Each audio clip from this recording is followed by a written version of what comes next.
મિત્રો અહીંયા અત્યારે સાસણ ગીરમાં આ ગીર વિહાર એ રિસોર્ટ છે મેઇન રોડ ઉપર.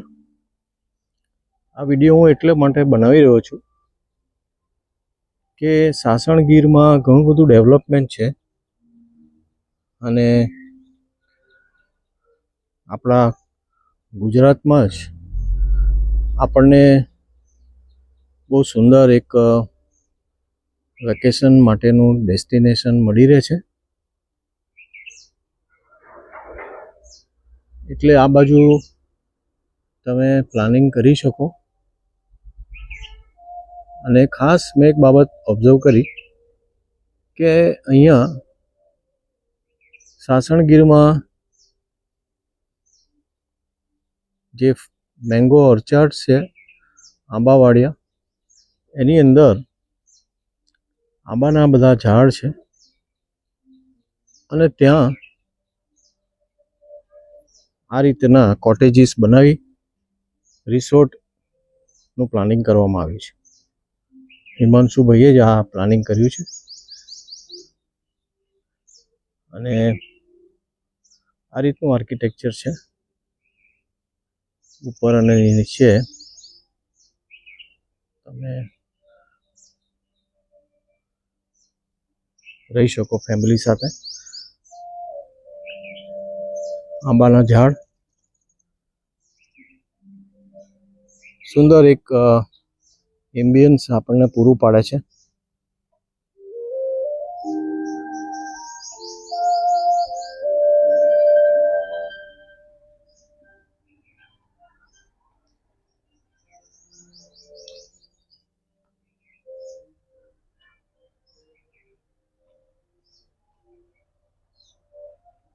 જ્યારે પ્રાકૃતિક જે વાતાવરણ છે, સરાઉન્ડિંગ છે, જે નેચરલ એમ્બિયન્સ છે, એની સાથે જ્યારે તમારું સ્થાપત્ય એટલે કે આર્કિટેક્ચર જ્યારે એને સુસંગત હોય છે ત્યારે સોનામાં જાણે સુગંધ ભળતી હોય એવું લાગે છે.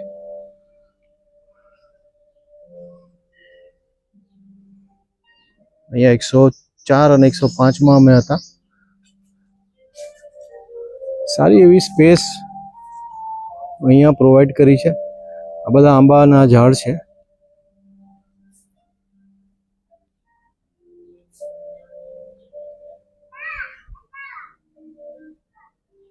અત્યારે ડાઇનિંગ એરિયા છે અહીંયા.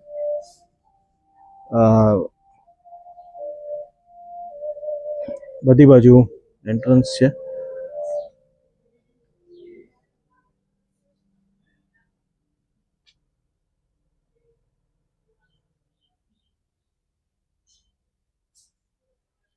લશ ગ્રીન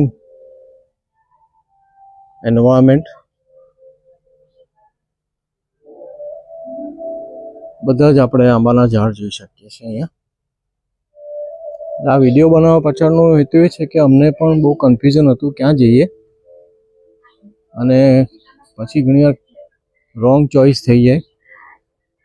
અને એટલે જ્યારે પણ તમે સાસણ ગીર આવો તો આ મેઇન રોડ ઉપર છે ગીર વિહાર.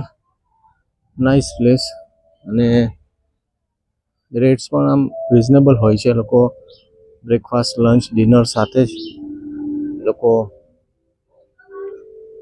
ચાર્જ કરતા હોય છે. અમુક જગ્યાએ એવું એક સ્ટાન્ડર્ડ નથી જોવા મળતું જે મહાબલેશ્વર ને એ બધી જગ્યાએ જ્યાં તમને રિસોર્ટમાં જે એમ્યુનિટીઝ મળતી હોય છે. એટલે ખાસ અહીંયા આપણે એ ચેક કરીને જવું પડે.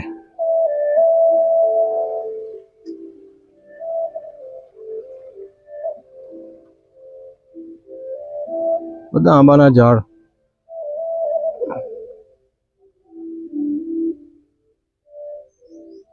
હવે અત્યારે તો સમર આવશે એટલે બધા આંબા ઉપર કેસર કેરી લાગી જશે.